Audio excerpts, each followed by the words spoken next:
Hopefully everybody, did you all receive the notes that I sent out earlier? Okay, great. Well, as we jump in tonight, there's something that Adrian and I were listening to a podcast today. I know some of you listened to John Mark Comer, and he was sharing just like a daily quiet time or devotional with his congregation and all his other listeners. And one of the things that he said was something to the effect of our emotions are the gateway that God uses to reach us. And as we talk about this conversation tonight and pay attention to our emotions, just that reminder that, I think Beth, you said it last week, emotions are not good or bad. They are.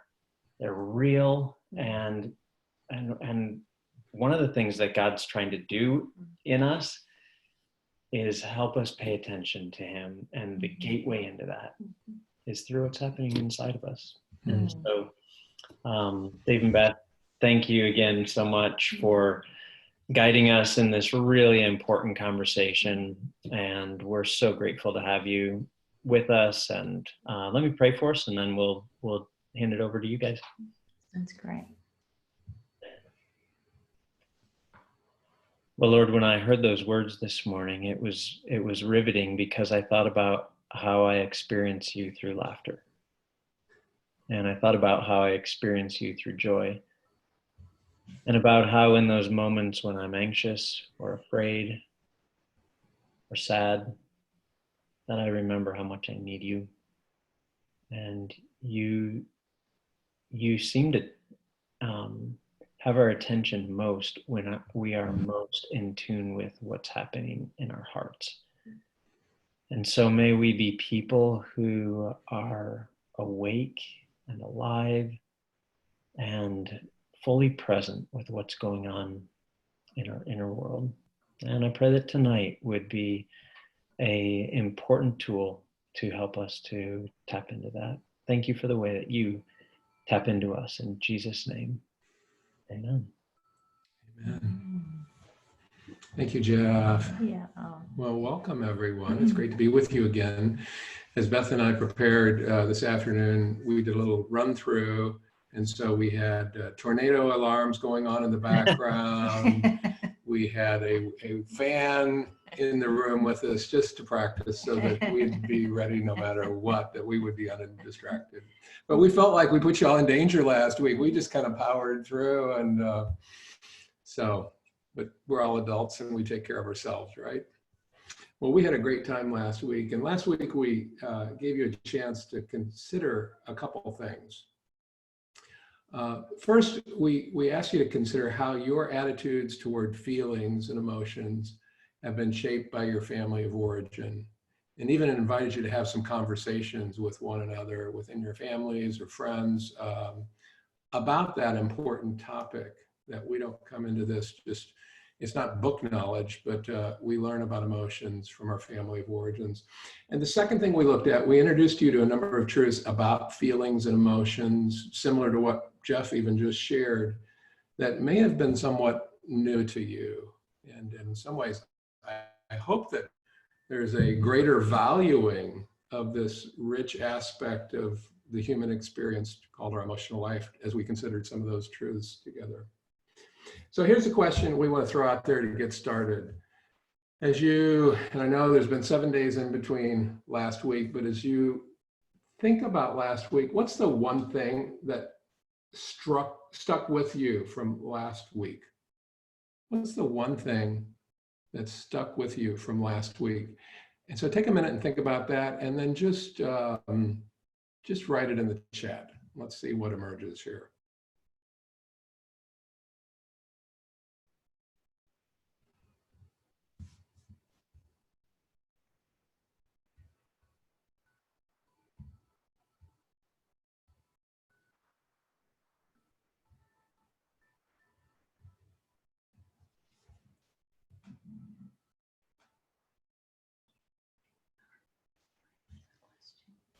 I think you have a PowerPoint slide with the question on it. No, from the one that we do. What's the one thing that stuck with you from last week?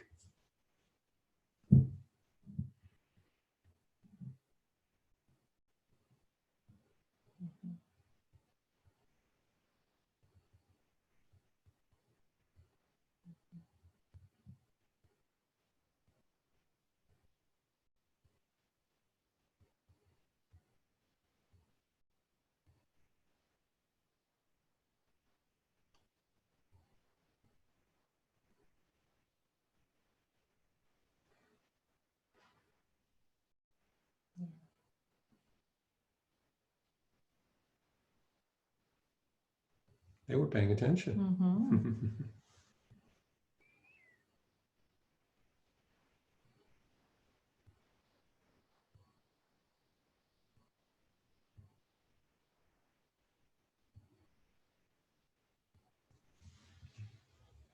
Well, we want to build on that tonight, don't we? Yeah.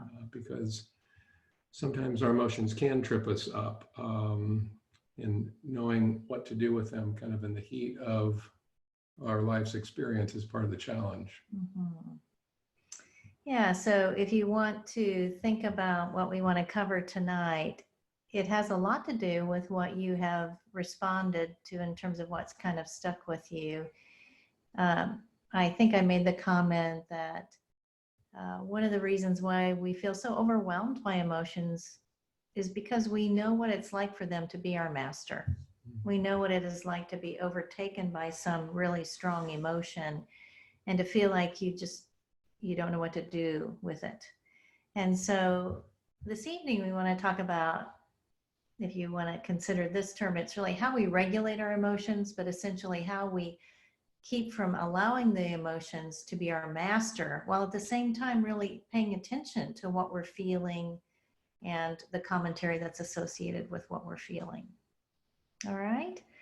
So I want to begin by framing the place we find ourselves right now.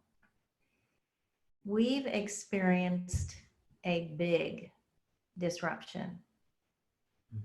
And by that, I mean that there's no aspect of our life that has not been affected by this pandemic. We're all, working from home, taking care of children if there are children in the home who might normally be in a child care or school. We're figuring out new technologies to make that happen. We're having to curtail most of our connections with people. We shop differently, we cook differently, we spend leisure time differently. I mean, just every aspect of our lives has been disrupted by what has happened.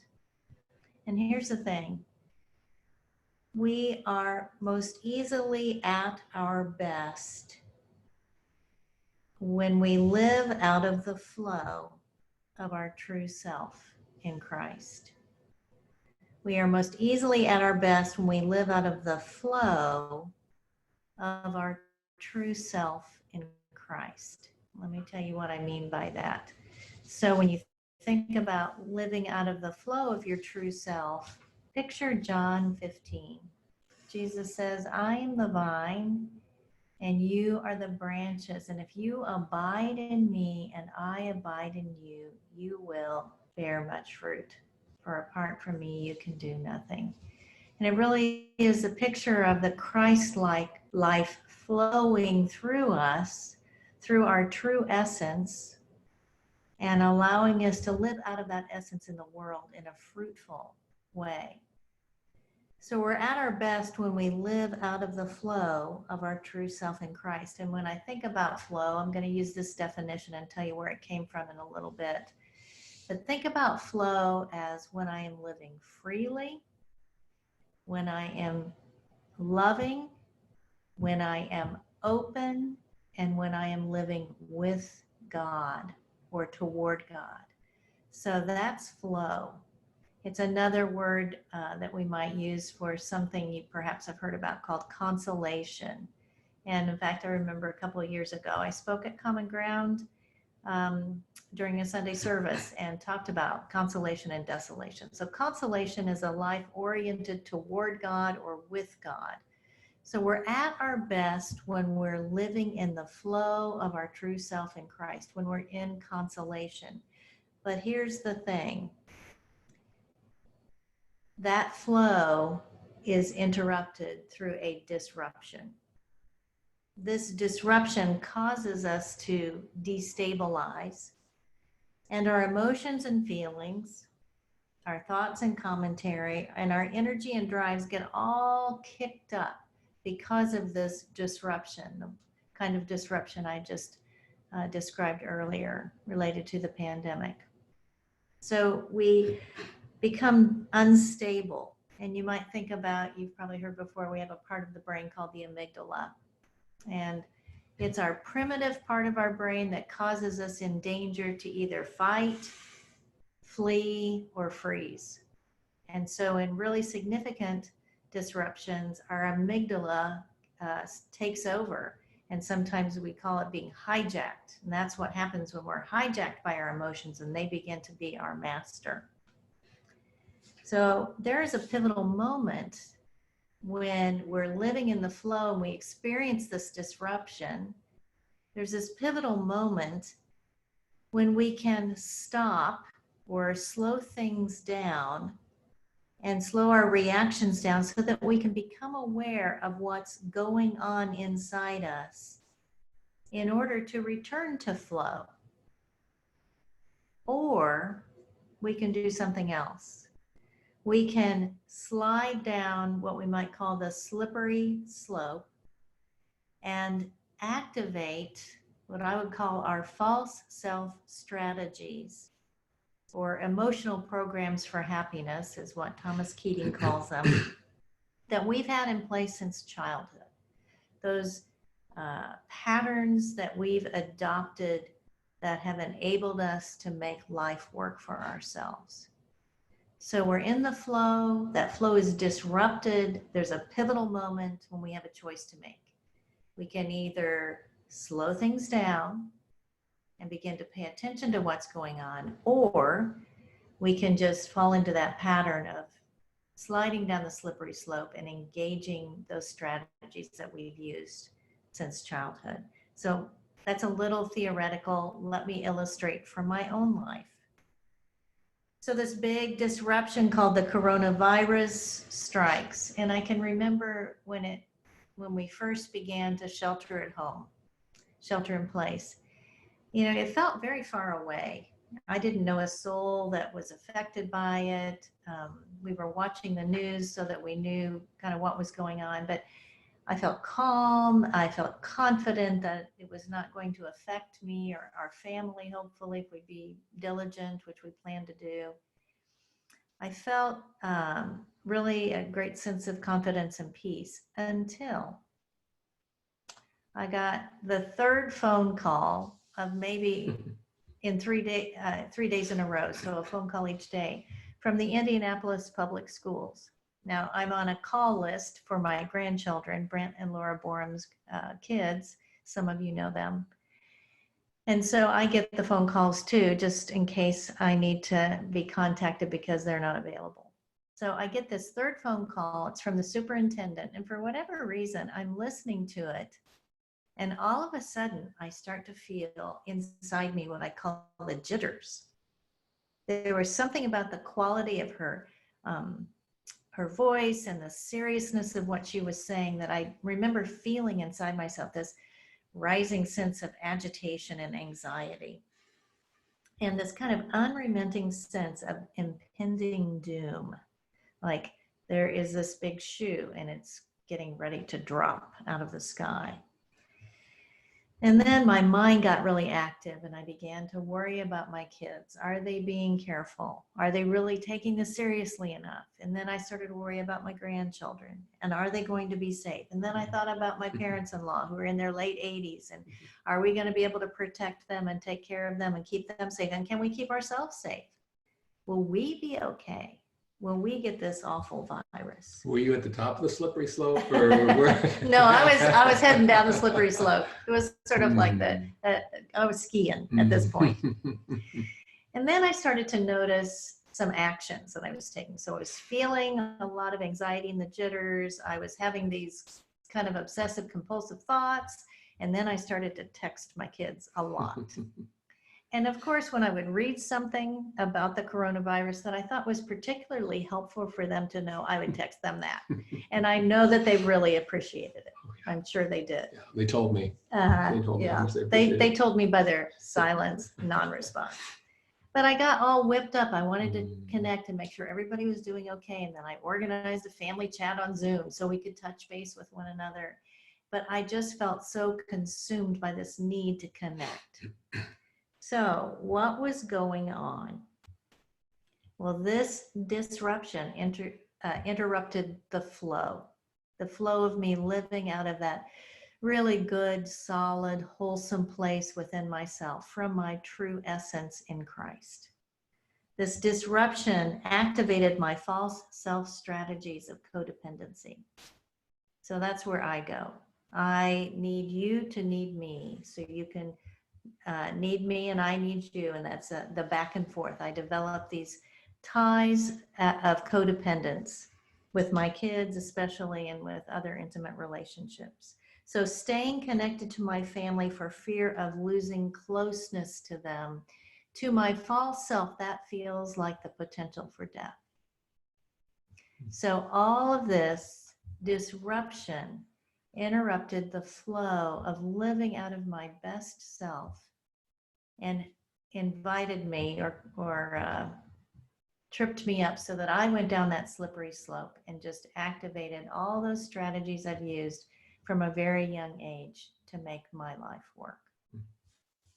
That's a really helpful illustration. And I think Next time you're going to tell your own. I think it really illustrates, though, how quickly, unconsciously, this slippery slope moment takes place. And often it's only in retrospect. It's not in the moment. Beth has done some careful reflection to bring this to the surface of her awareness. And it's only as you begin to almost like slow things down, like what's the setting of the camera that the slow video piece. Yeah. It's like slowing something down because it's happened so fast, and putting it under the microscope a little bit and saying, what's really going on here, that you begin to detect this pattern. Once you see it, it's a little obvious, but in the moment, it seems like a mystery, doesn't it? So the invitation in a moment like Beth described here is to stop ourselves from engaging in our false self strategies that have been in place since we were little people, and then return to this place of consolation or flow. So the big question is, but how do we do that? How do we do it?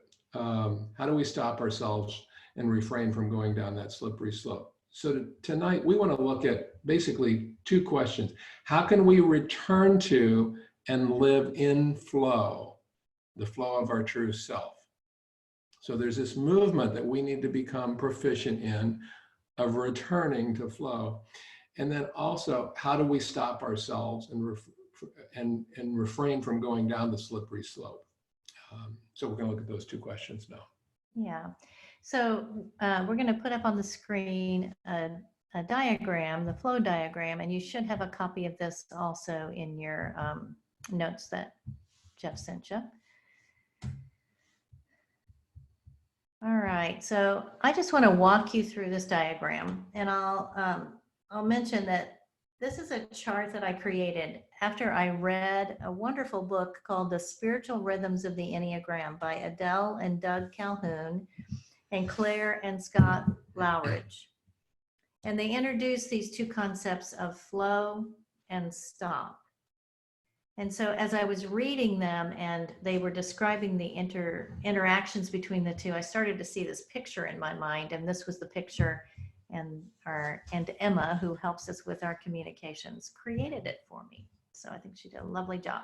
So I'm going to start over here on the left-hand side with flow and just kind of walk you through this diagram to help us imagine how we might be able to live in the flow of our true self and less often slide down that slippery slope when we're disrupted.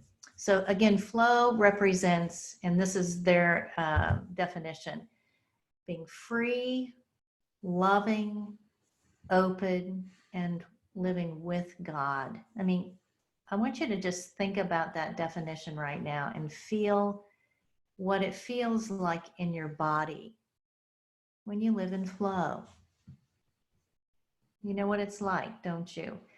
To be free, to feel a loving attitude and posture toward yourself, others, and God, to be open and to be oriented toward God or living with God. So we're living in the flow. And when we live in the flow, we're being our best self. It's the abiding life. And the result is this fruitfulness because Christ's life is flowing through us. And then all of a sudden, we experience a disruption. Now, this disruption can be small or it can be large. I named the pandemic as a big disruption. I think it has just really turned life on its head. But there can be small disruptions too, and in some ways they are can be a little more innocuous, and so sometimes we don't catch them as quickly. A disruption can come from without. So it could be a conflict with one of your children or a friend or a circumstance outside yourself that is problematic. It can also come from inside. So it could come from all of a sudden you have this painful memory from childhood and you feel instantly engulfed in shame. So disruptions can come from without and within. So what they disrupt is they disrupt the flow of being free, loving, open, and with God. And when that happens, there is this pivotal moment. Now, it's not that you can't ever come back to this moment, you can, but there is a pivotal moment right as this is happening when you can do one of two things. You can throw the proverbial stick in the wheel and slow things down, or you can just slide down that slippery slope and engage or activate your false self strategies or emotional programs for happiness and just do life the way you have learned to do it over your lifetime.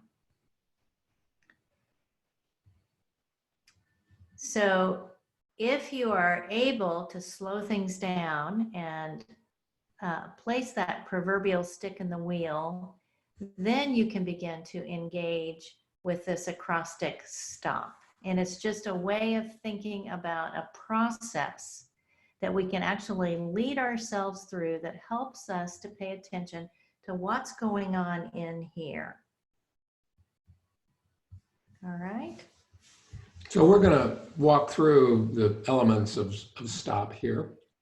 The first is really, it says C, but I would say slow down and C. So that's two S's, right? Mm-hmm. Slow down and C.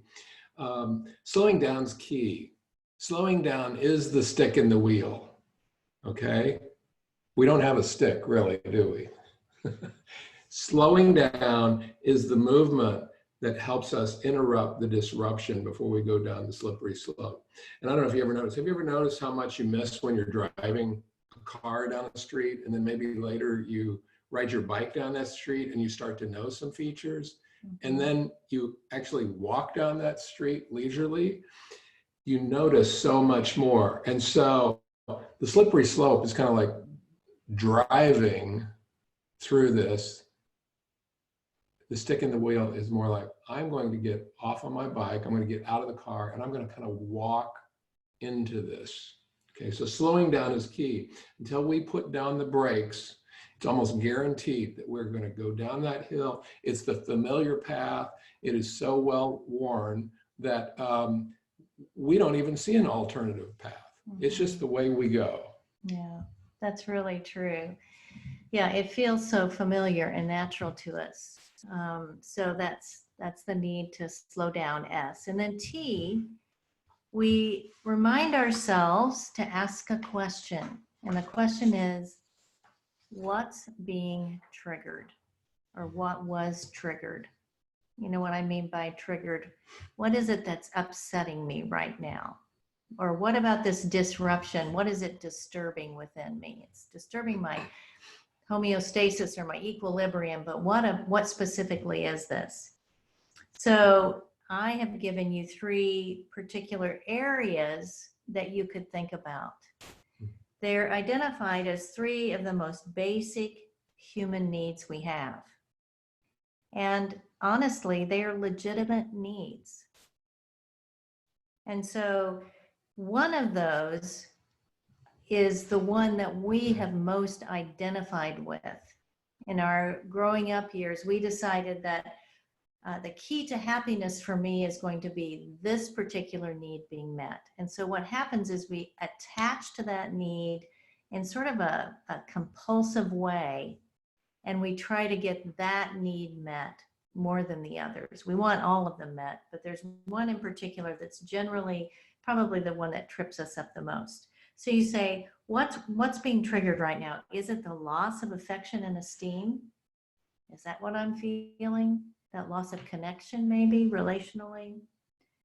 Is it the loss of safety and security? Am I feeling afraid for my own well-being or the well-being of someone else I love? Is it the loss of power and control? Do I feel like something's trying to take over and force me to do something I don't want to do? So it's often related to one of those needs. What's being triggered? Which one of these needs is being triggered right now? And the most important thing I almost forgot to say is that when you ask the question, it's critically important to ask it and to notice without judgment. So that's the key. You ask yourself, what's being triggered here? But you don't judge yourself for what is being triggered. You don't beat yourself up. You don't say to yourself, oh, here I go again. You simply make the observation, or you notice what's going on. So O represents to be open, to be open. And I think sometimes this is the most difficult move. Often after we recognize we're being triggered, we want to get through it and we want to fix it. We want to just kind of get in that problem solving mode and try to figure it out. So being open and not rushing is a bit counterintuitive to the way we usually approach when we're disrupted. We just want to get through something. But being open can take different focuses, and probably the same thing. We've got maybe a dominant place that we need to be particularly attending to in our openness. For some, it might be our emotions and feelings. You may become aware of some really strong feelings that are being awakened. There may be many feelings at once. There may be anger and sadness and disappointment. And so the invitation is to learn to feel your feelings while at the same time not telling yourself you're not right or wrong because you feel them. See, being open to your feelings without judging your feelings and just trying to wrestle them back to good feelings. Also, to be open to your thoughts and commentary, to be open to hear and listen to the content that's running through your head. Not trying to shut it off. Again, not trying to resolve it or fix you, but watching yourself as you try to convince yourself or rationalize or bolster yourself. What you'll start to notice if you're open is there's content that's trying to take over, to take care of you, to do its best. And the being open is not to argue with yourself at this point. Just simply observe your mind trying to take over. And then also being open to your energy and your drives. You will likely feel in your body things that feel a bit exaggerated or amped up. And our physical reactions are often an early indicator that something is going on. Remember how we talked about emotions play out in the theater of your body. Yeah. So that energy change often is an early indicator that there is a disruption here. And just notice my heart rate is elevated. I feel like walking out of the room. That's a physical, when you're in an argument and you feel like separating, that is a physical sensation. I feel like I need a drink. That is, so you just notice the physical reactions without judgment. And Beth has already said this. I think that's the key, is observing without judgment. Simply observe without trying to fix or change what you're experiencing at that moment. That will come. And learn to sit with what is without jumping to what you think should be.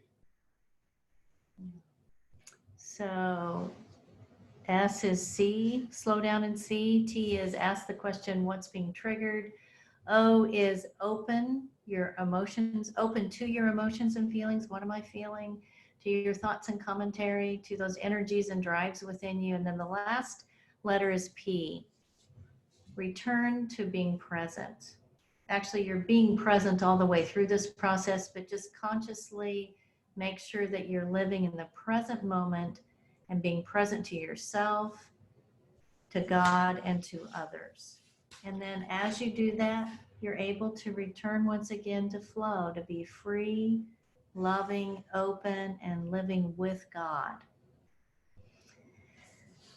Now I realize this diagram, and as we explain it, can sound kind of simple, and it's certainly not a simple process to learn how to attend to these things going on inside us. But sometimes a simple process can help us kind of engage with it and break things down so that we can. But what I want to point out is, notice that as we explained it, there was no attempt to try to fix your feelings, change your thoughts, or suppress your energies and drives. There was no attempt to try to fix yourself or stop yourself or change yourself.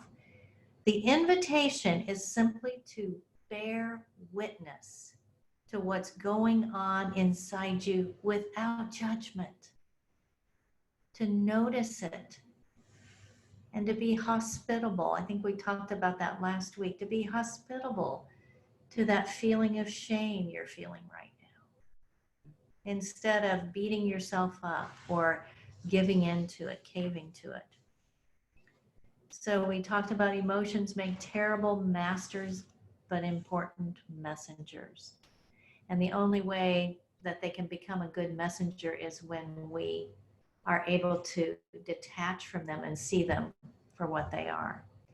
So that's what this process is really inviting us to do, is to develop a different kind of relationship with our emotions and feelings, with our thoughts and commentary and our drives and energies. And David talked about it the last time. He said, you know, one of the truths we wanted you to know, to think about, is that I am not my feelings. When we head down that slippery slope, it's as though I am that feeling, I am that response, I am that narrative that I'm believing. But when we stop, we really step back and we separate from our emotions and feelings and thoughts and energies, and we bear witness to them with a lot of grace and hospitality. Okay, well, let's stop here for a minute and just open it up for some questions. And I think we're a small enough group, we can just unmute yourself if you have a question. And yeah, what's coming to mind right now?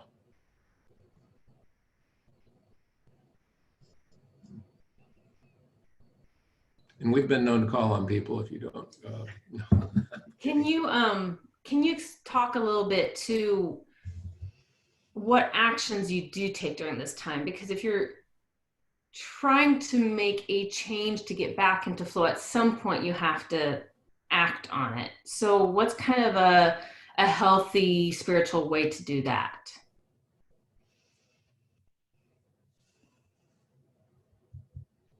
Go ahead, I didn't have my headphones on. Oh, okay. Sorry, he didn't have his headphones on.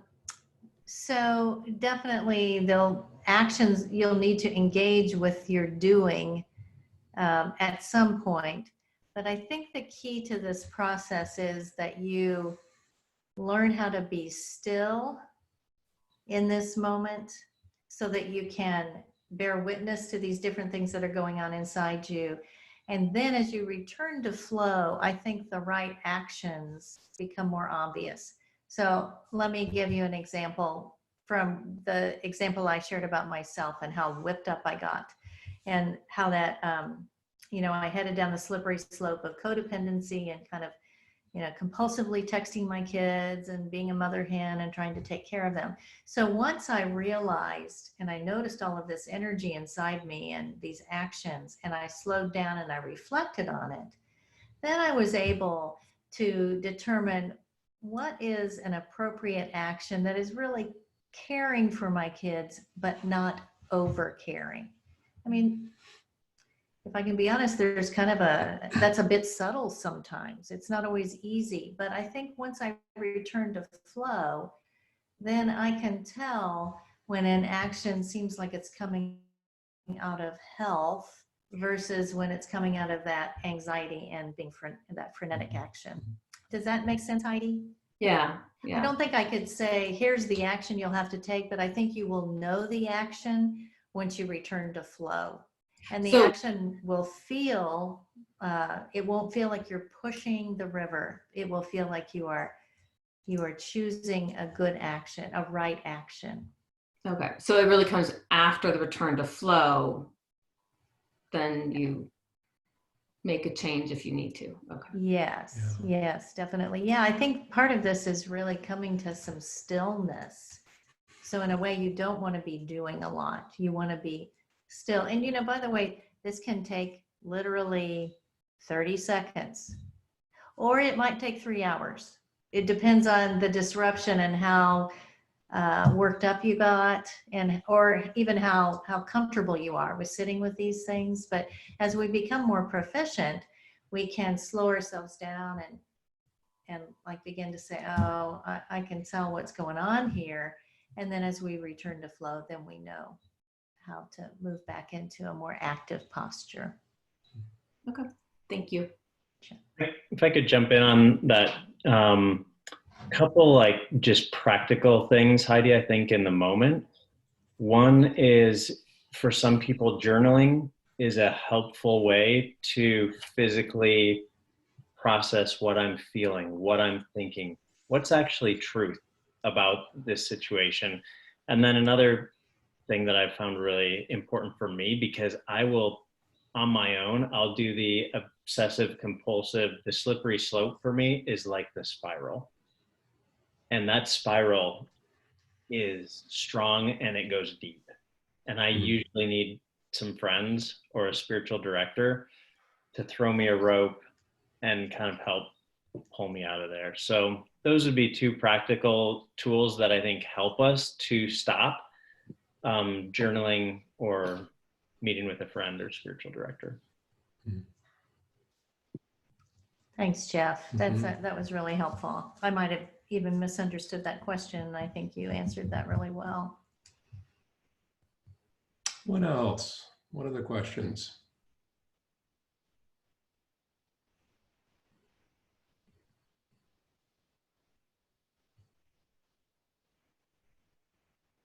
Let me give you a question here. We were going to break out into some groups, but I think we'll just stay together here.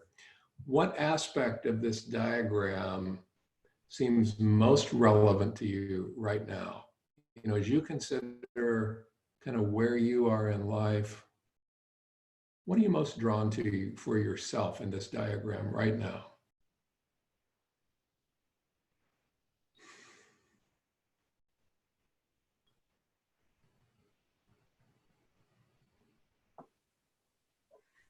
I think for me, just the invitation to slow down first, being someone who's not working from home, being in the hospital and day in, day out, and not knowing what day you're working. And it can feel like a very reactionary space where things happen, change in policy. This is what we're wearing or not wearing, and this is how many people are dying or not dying. And so everything feels like A, B. And it can feel like there is no space to slow down, and to know that you can exert some control in situations where it can feel chaotic, that you can take the time to slow down, even if you're in a chaotic space of being at home and there are 4 kids and it can feel like there is no space to slow down, or whatever our chaotic spaces are. So for me, that portion of, I initially read the stick in the wheel as a negative thing before you explained it. Like, someone stuck a stick in my wheel and so I fell down a slippery slope. It's kind of how I read that. That's a nursery rhyme, isn't it? Yeah. I was like, oh man, that stinks. But I appreciate that, like, I'm the one doing that and it's allowing me to stop. Yeah. Good. Beth, you might have already said this, but when you were sharing about how you kind of got yourself worked up and you were making phone calls and kind of acting in your false self, did you tell us, or maybe I missed it, like when you asked yourself, what is the appropriate action I can take? Did you resolve that with us? Well, I think I was responding to the previous question and said, I think that it became more obvious to me once I identified what was going on inside me and I returned to flow, then I was more able to know what was an appropriate care for my kids and what was coming out of that compulsivity. So in flow, our actions have a quality about them that doesn't feel forced. Like we're pushing or driving, or there's it's frenetic or compulsive. So when we're in flow, I could think, okay, I want to check in with, one of my children because I know they had this going on today, and it felt like a nurturing thing to do, but not a compulsive thing that was trying to maintain that connection that I'm so worried will be disrupted. Yeah, Beth, I really like, AA has a slogan and I really like it. What's the next right action? And I think often at this point, often in flow, it's not like we have a master plan or a master strategy, but if we're free and loving and open and with God, what we're actually in need of is just the next right step. And it might be a small step, but I think God will be faithful to show us what's the next right step. And it will have that quality that Beth has, and it'll be doable. It will be within our grasp. And we're kind of back in flow at that point. What else is most relevant to you about this diagram and you're most in need of right now? I'd say going through the stop sign part.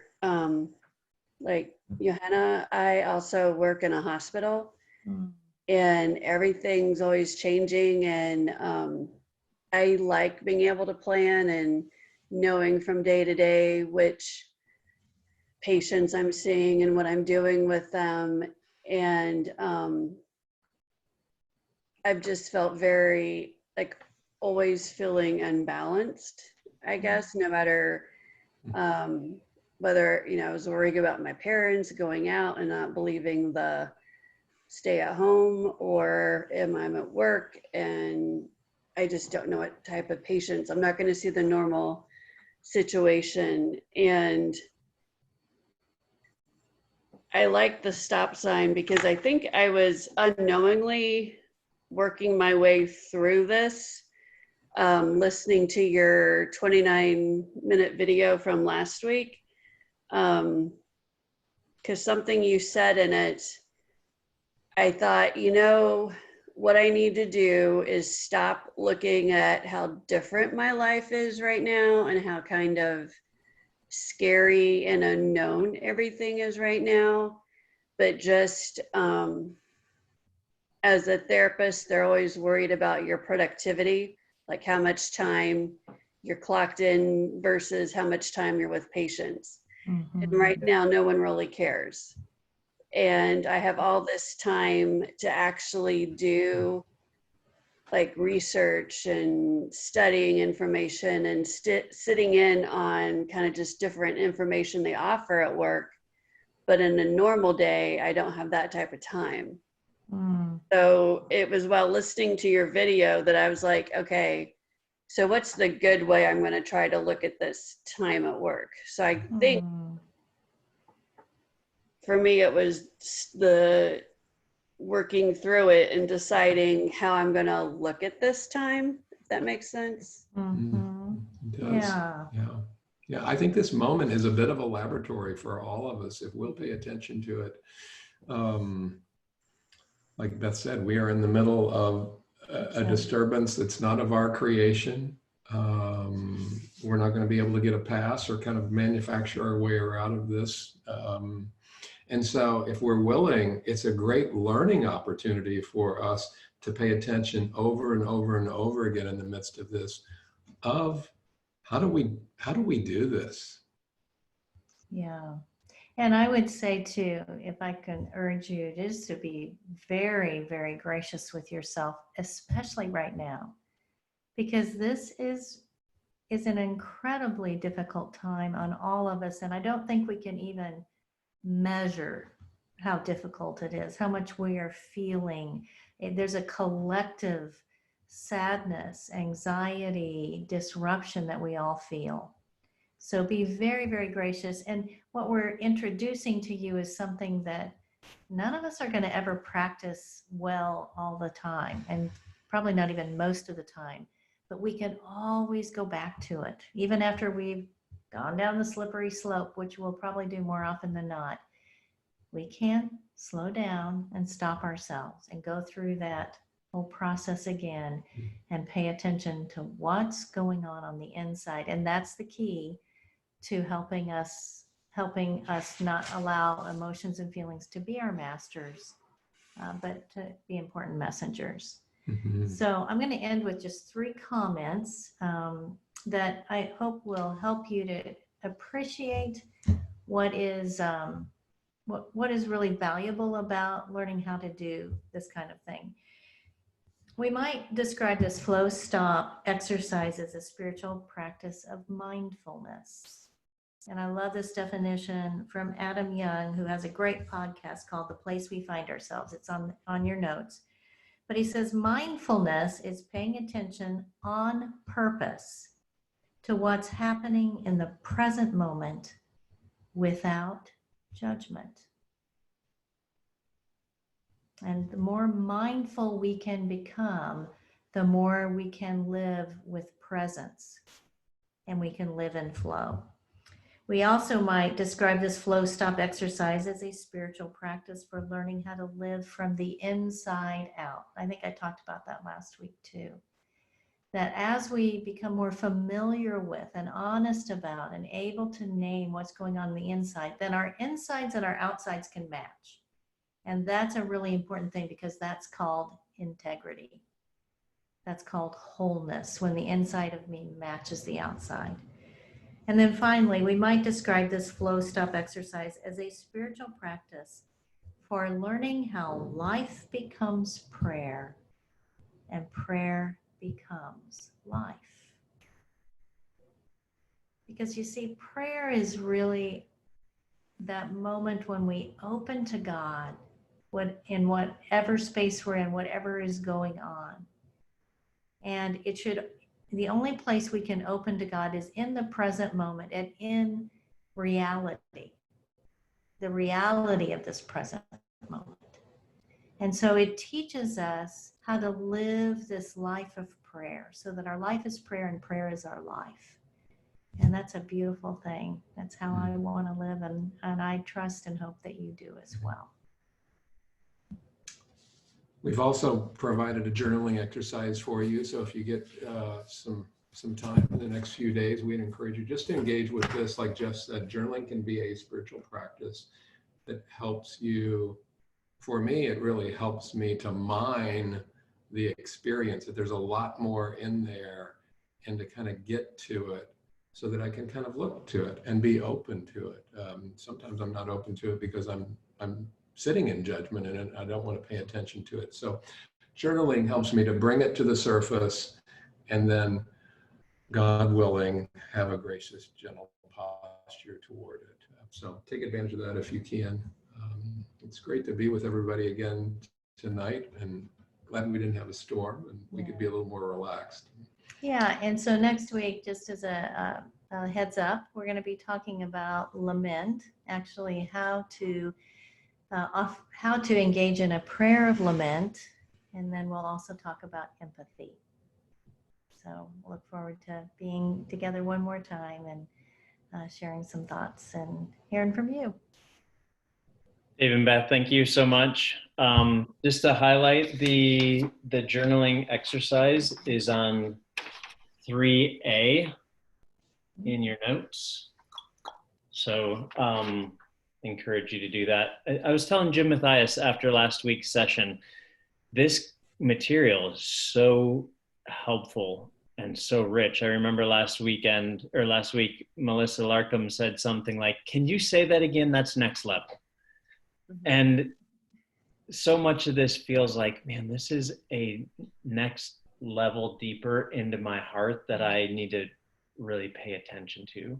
And so the journaling exercise is really important because it helps us between this Wednesday and next Wednesday to just keep on processing through some of those things. Just a couple thoughts before we close. As we were talking tonight, I started thinking, where do we see this sort of practice in the scriptures? And I immediately thought of King David in the Psalms, where he is just, it's sort of his way of journaling. And Beth, it's really what you just mentioned, that this is a way that for David, life becomes prayer and prayer becomes life. And we see his writing of the Psalms and his prayer life really kind of that movement into flow and using stop as a way of helping him to do that. And then in our godly play, we often talk about the prophets. So the prophets are people who are deeply in touch with their emotions. Jeremiah, the weeping prophet, there's just so much heaviness, and yet you have this also kind of triumphant zeal that the prophets bring. And in godly play, we often say that the prophets are people who came so close to God, and God came so close to them that they knew what to do. There was a sense that they could live freely in the love of God, and this sense of flow that was happening because they were putting these kinds of practices into place. And then finally, of course, is Jesus Christ, and just the regularity at which he would withdraw to lonely places to pray. And so anyway, I really think this is just such a helpful diagram and such a wonderful tool for us. And it's not just from, Adele Calhoun's book. It's also, we see it just modeled throughout the scriptures. So, and we get to model it and live it out in our own lives. So peace to you and blessings as you do that this week. Thank you so much for jumping in. And Dave and Beth, once again, thank you for a great conversation tonight. We appreciate it. Welcome. Pleasure to be with you all. Take good care, everyone. Stay safe. Hi, Stay sane. Michelle.